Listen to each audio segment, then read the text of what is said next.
E aí, galera, beleza? Tranquilo? Pessoal, essa aula aqui ela vai ser uma aula bem curta mesmo, tá certo? É uma aula aí onde vamos trabalhar as questões que fala de refração, tá bom? Lá do capítulo seguinte. A última aula nós finalizamos a parte da dinâmica, tá bom? E entramos agora aqui no capítulo que vai tratar sobre refração luminosa 2. Ok? Beleza? Eu peço que vocês acompanhem a resolução do conteúdo pelo material, tá? Eu vou apenas comentar com vocês as questões, porque todas as questões do praticando aqui, nesse caso, são questões teóricas, tá certo? Na maioria dos casos, todas as questões elas vão ser teóricas, tá bom? Eu vou trabalhar aqui as 5 questões do praticando com vocês, tá bom? E vamos dar início aqui agora, lá na página 347. A primeira questão, pessoal, ela fala o seguinte para a gente aqui. Considere dois meios, A e B, tá bom? Com o índice de refração do A maior que o do meio B. Se um raio de luz atravessa de B para A, é possível ocorrer a reflexão total?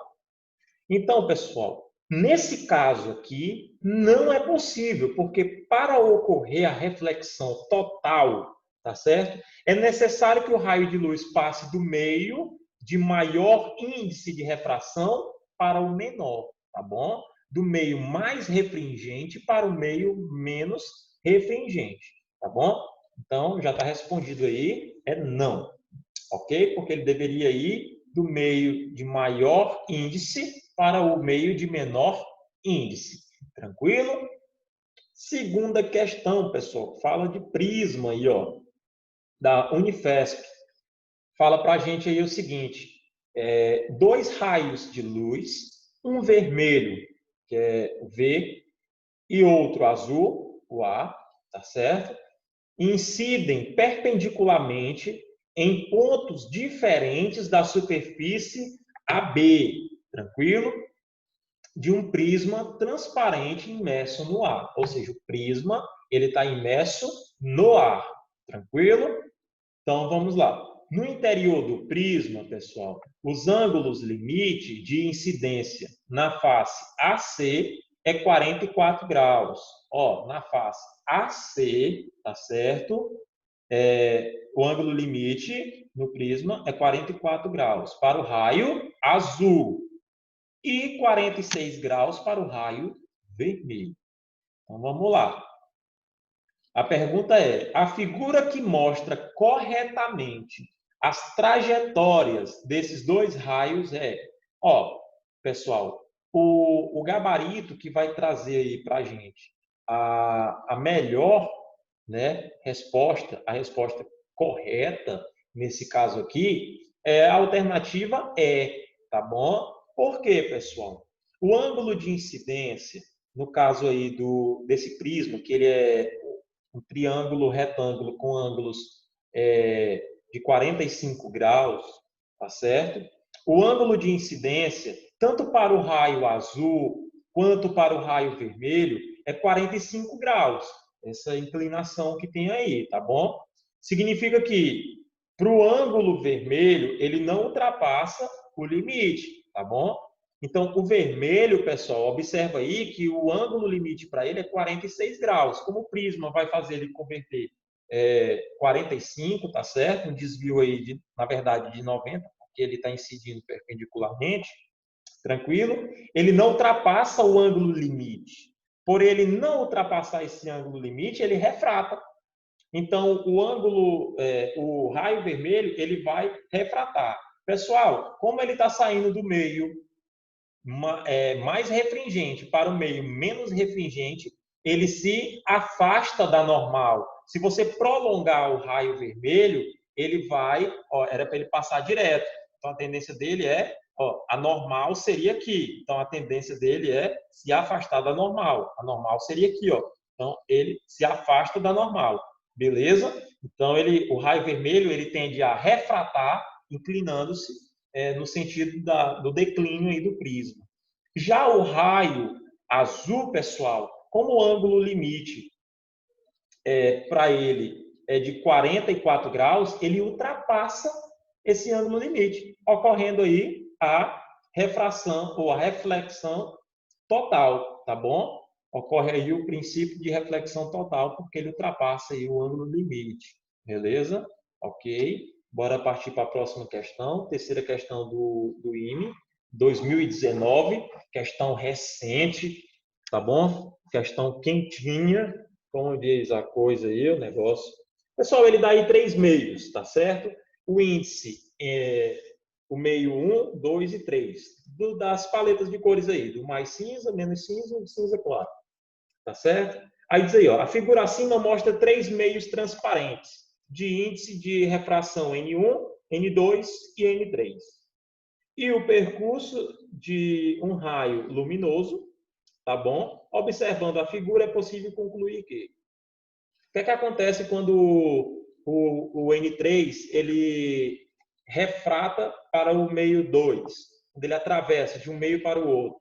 Observa que ele tende, ó, se a gente traçar uma normal, ele tende a no caso, a se aproximar, tá bom?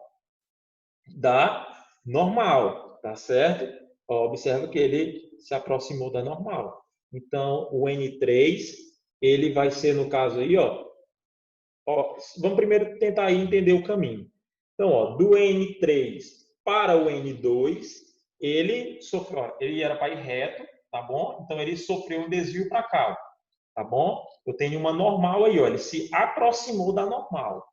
Beleza? Então, o N3, pessoal, é menor que o N2. Por quê? Do meio N3 para o N2, ele se aproxima da normal. Ou seja, quando se aproxima da normal, é do meio menos refringente para o meio mais refringente. É o que acontece do ar para a água, tá certo? Então, o índice N3 é menor que o índice N2. Então, já dá para a gente anular aí, por exemplo, letra A, já dá para a gente anular letra B, tá certo? E ficamos aí entre C, D, tá bom? Que a letra E também já se anula, ficamos entre duas alternativas. E aí o que acontece, pessoal? Quando do N2 tende a ir para o N1, ocorre aí uma reflexão total, não refrata. Significa, então, que é do meio mais para o meio menos refringente. Então, ocorre a reflexão total nesse caso aí. Pessoal, é interessante que, então, o índice N1 ele vai ser o menor dos índices. Tranquilo? Então, o índice N1 é menor que o índice N3 e N2. Então, o maior índice vai ser o N2, depois o N3 e, por fim, o N1, que é a alternativa D, tá bom? Do meio para o 2, o raio se aproxima da normal. Do meio 2 para o 1, sofre reflexão total. Logo, o N2 é maior que o N1. Só ocorre reflexão total do meio mais refringente para o meio menos refringente. Ok? Beleza?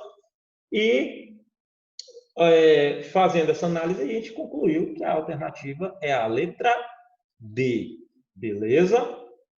Tranquilo?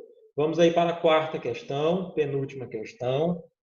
O vídeo bem curto mesmo, o último vídeo ficou bem comprido, né? E aí compensar nesse aqui um vídeo mais curto, para não ficar muito maçante. Ok, então bora lá. Da Universidade Estadual do Pará, 2012. Apesar de ser de 2012, é uma questão bastante envolvente aí com o assunto.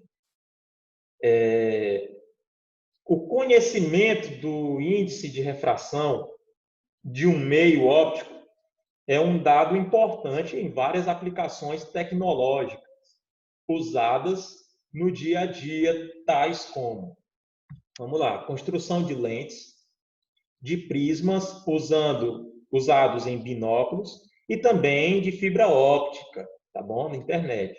Na tabela a seguir são fornecidos os valores do índice de refração absoluto de alguns meios ópticos. Então, na tabela aí vem o meio glicerina, o acrílico, o vidro, o zircônio e o diamante. E os índices de refração, tá bom? Que nós temos aí cada um com seus respectivos índices. Sendo que o maior deles é o diamante. Aí ele colocou da ordem do menor para o maior, tranquilo? Da glicerina ao diamante, ok? Então diz assim, ó, a partir dessas informações afirma-se que o item 1, pessoal, fala se a luz proveniente do ar incide em cada um dos meios com o mesmo ângulo de incidência, o ângulo de refração será maior na glicerina. Está correto, pessoal, porque ela tem um menor índice em relação aos outros, tá bom? Então, o item 1 está correto. O ângulo de incidência, o ângulo de refração é maior naquele meio que possui em relação aos demais aqui o menor índice, tá bom? Então, o item 1 está correto. O item 2, pessoal, a velocidade com que a luz se propaga no diamante é maior do que a velocidade com que a luz se propaga no acrílico. Pessoal, quanto maior for o índice de refração, menor é a velocidade da luz naquele meio. A luz, pessoal, ela se propaga com maior velocidade no vácuo, depois no ar, e aí ela segue na água e por aí vai seguindo aí a questão dos níveis da velocidade, onde que ela vai ficando mais lenta e mais rápida. Mas, quanto menor é o índice de refração, maior a velocidade da luz. Quanto maior é o índice de refração, menor é a velocidade da luz. Tranquilo? Então, o item 2 está errado. Se o item 2 está errado, a gente elimina a letra A, letra C, letra D. Tá ok? Bora aí para o terceiro, pessoal. Se o terceiro estiver correto, a gente já anula a letra E e fica aí com a... Ó, a letra E já está fora, né? Porque a primeira é verdadeira. Então, a gente já tem a alternativa, que é a letra B. Mas bora entender aí o porquê. Terceiro item. O valor do ângulo limite, quando a luz se propaga do acrílico para o ar, é maior do que quando a luz se propaga do zircônio para o ar. Ele está querendo dizer o que aqui? Ó? Que o ângulo limite, acrílico, pessoal, o índice de refração do acrílico é menor do que o do zircônio, não é isso? Se é menor que o do zircônio, é claro que o ângulo limite, no caso, nessa afirmação aqui, ele vai ser maior do que quando se propaga do zircônio para o ar, tá bom? Então, é uma afirmativa verdadeira, a terceira. A quarta, o índice de refração do meio óptico é uma característica do meio e não depende do tipo de radiação que nele incide. É falso, pessoal, tá bom? O índice depende da cor da luz monocromática que viaja nela. Então, depende sim do tipo, tá bom? De radiação que incide nele. Quando ele fala radiação, ele quer dizer aí o tipo de luz, tá bom? Beleza? Então, alternativa letra B, itens 1 e 3 são os corretos. Ok? Última questão é da Unesp 2018, também uma questão recente, tá bom? Que vai falar aí sobre o processo aí, tá bom? De difração, tá bom? Então, vamos lá, pessoal. Um dos fatores que contribui para a aceitação do modelo atômico proposto por Niels Bohr em 1913 foi a explicação do espectro da luz emitida por átomos de gases aquecidos, que podem ser observados por meio de um aparelho chamado espectroscópio. Ele vai analisar o espectro da luz monocromática ou das luzes emitidas pelos gases aquecidos. Tranquilo? Cujo esquema está representado na figura.